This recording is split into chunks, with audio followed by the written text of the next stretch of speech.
The voice on the radio. I opened the present. What the hell is this crap? Oh, wow, Grandpa, thanks. He pushed his glasses up the bridge of his nose and said, "It's a ham radio, son. I used to have one when I was younger. It's got a 100-mile range, so you can talk to people all the way out in Fairview. Real conversations, not the text messages or emails you all use these days. I'll even let you use my old license and call sign." Yeah, I'm never gonna do any of that. Sounds great, Grandpa. Let's set it up together. Yeah, cool. He spent 2 hours setting it up, showing me how to operate it and telling me stories about the other hams he'd met over the years.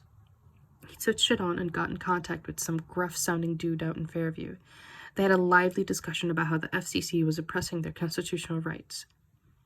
I caught a movie with Jeremy, got some free pancakes at IHOP, and turned in early.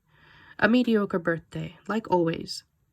I have a bad habit of drinking soda before bed, and as usual, I ended up staring at the ceiling wide awake.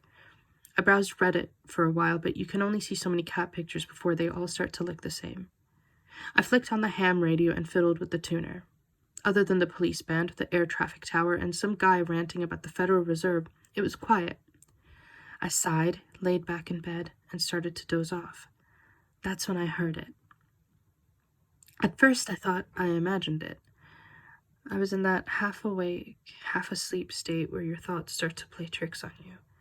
I thought maybe I had started dreaming before I was fully asleep and had hallucinated a sound. A sound like a voice calling through static. I listened for a moment. Nothing. Just a dream. I turned over on my side and closed my eyes. I snapped back awake. There it was again, for certain this time. A voice calling out as if from a great distance. It was coming from the radio. I turned the volume up as far as it would go, but I could still only hear the faintest sound, like someone calling from the bottom of a well. I adjusted the tuner for better reception, but it didn't help. I picked up the microphone and spoke into it. "Hello?" The voice stopped. There was a long moment of silence, then the voice called out again, more clearly this time. "Hello? Hello? Oh, can you hear me?" I suddenly felt very stupid. It was probably just another weirdo survivalist out in the woods who wanted to babble about EMP blasts and the gold standard or something. Still, there was something in his voice, an urgency that was hard to ignore. There was a fluctuation in the static, and the voice came in again. "Hello?" He said something else, something in what I assumed was German. "I'm sorry, I can't understand you. I only speak English." He spoke again, and I could hear how thick his accent was. "Please, I ask you, when are you?" "Where am I? I'm in Chester, about 40 miles outside Fairview." No, no." The static was starting to overtake the voice again. "When are you?" "Excuse me? What time? What year?" I stared at the radio. So this was one of those ham weirdos that Grandpa was talking about. I shook my head and chucked a little. It's 2013, dude." There was an excited barrage of German that turned desperate when the static started drowning him out. "Please, I must ask you. Please wait." Then nothing. I set the microphone down. Great. Another outlet for creepers to say creepy shit. We sure don't have enough of those in the world. I switched the radio off and went to sleep. "What the hell is that crap?"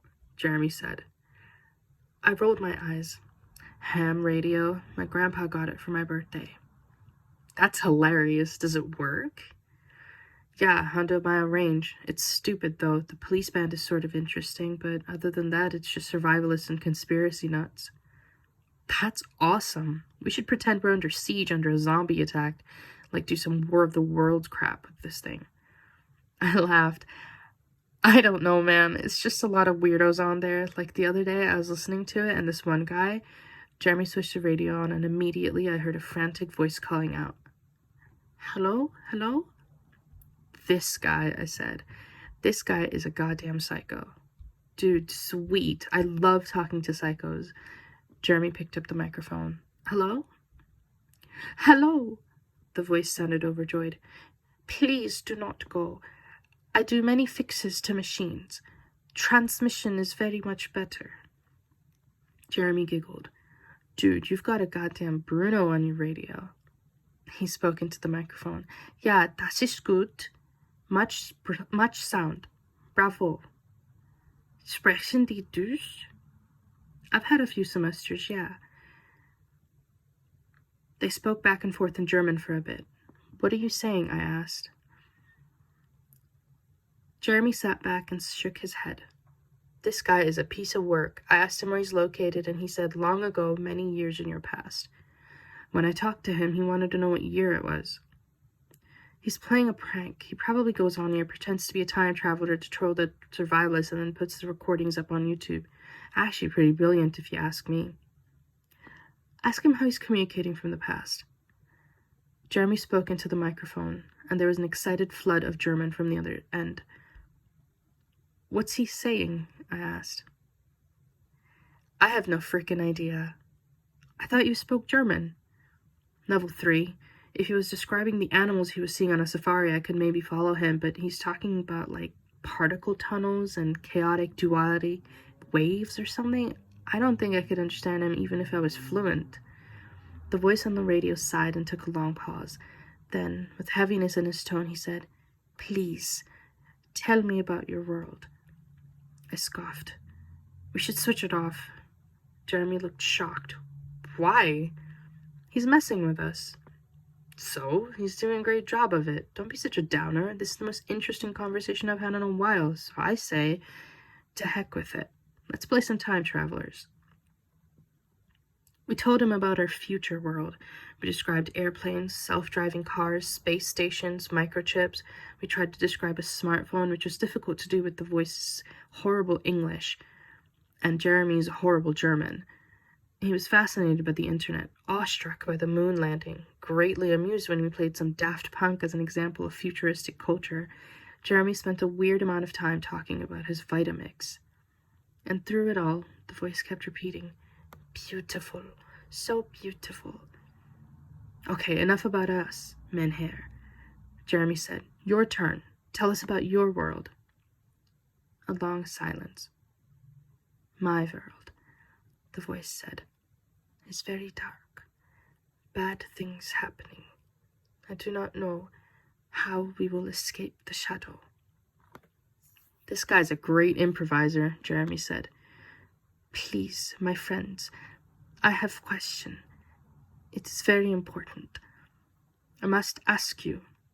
Jeremy smiled. Sure, man, go ahead. The voice asked something in German. Jeremy frowned. Suddenly, there was a noise like breaking glass from the radio. The voice gasped, Nein, nein.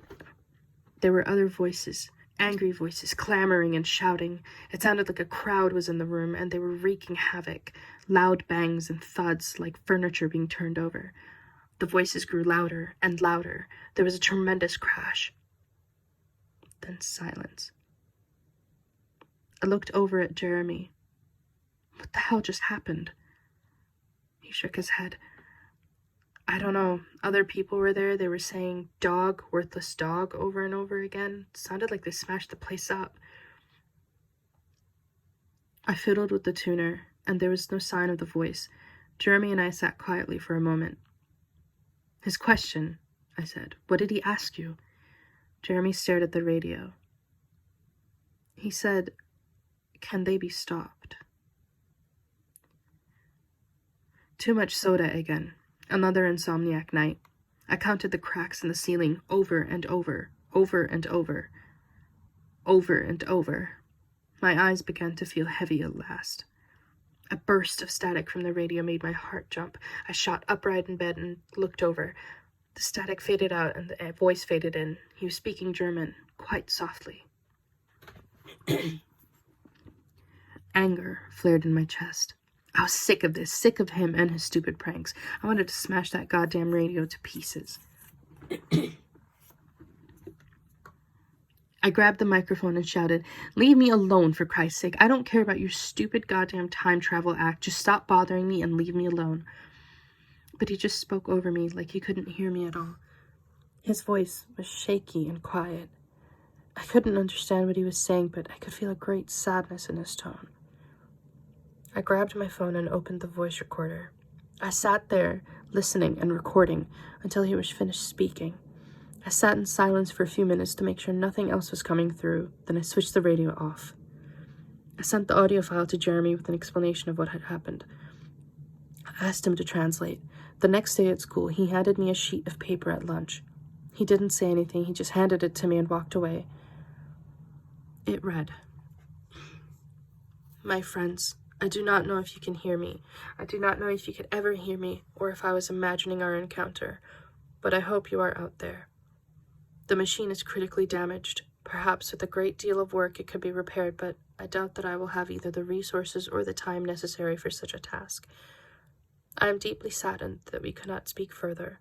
There are so many questions I wanted to ask, so much more I wanted to learn about your world, but please know that in the brief time you were able to speak, you gave a tired man a reason to continue living. I know now that the madness has gripped my country cannot be stopped. I tell my son to be strong. I tell him that our people have endured for thousands of years. I tell him that if we were strong enough to build the pyramids, we are strong enough to withstand a few grunting apes and jackboots. But he knows I am afraid too. We are marching forward into a nightmare that will take a terrible toll on all of us. I do not know when it will end. The only thing I can cling to is the fact that somehow our world will lead to yours. I think of your world and I feel something I haven't felt in many years, an emotion almost unknown to the people of my time. I feel hope, for in a world such as yours, a world of such wondrous invention and progress, what use could there be for war? What reason for hunger? What tolerance for injustice? I know in my heart that you have solved the problems that have plagued our species and created a world of enduring peace and unity. I do not know how such a world could spring from the darkness that is enveloping this continent, but I hope that the future is as beautiful as you described it. I hope you have built the world that we could not. I hope you have learned from our mistakes. I hope you treat each other with the dignity and respect that is the birthright of all humanity. I hope you have forgotten the word for hate. I hope that things are different. Goodbye, my friends from the shadows. Dr. Albert Bachmann, Frankfurt, Germany, November 12th, 1938. A prank. That's all it was. I don't even know I'm posting this. There's no way it was actually some sci-fi miracle. It was obviously just someone with too much time on his hands playing a big joke on us. He's probably listening to the recordings and laughing at us right now. Just a prank. But I still keep the radio on at night. I'll switch it on as I'm laying in bed, and sometimes when I'm starting to drift off, I'll think I hear a distant voice calling out in the dark. A voice from the shadows, tiny and frail, yet full of hope. And I'll sit up in bed and listen. I'll listen for a sound, a word, anything. But I never hear more. Just my mind playing tricks on me. I don't sleep much anymore. Probably because I drink too much soda, right? Right.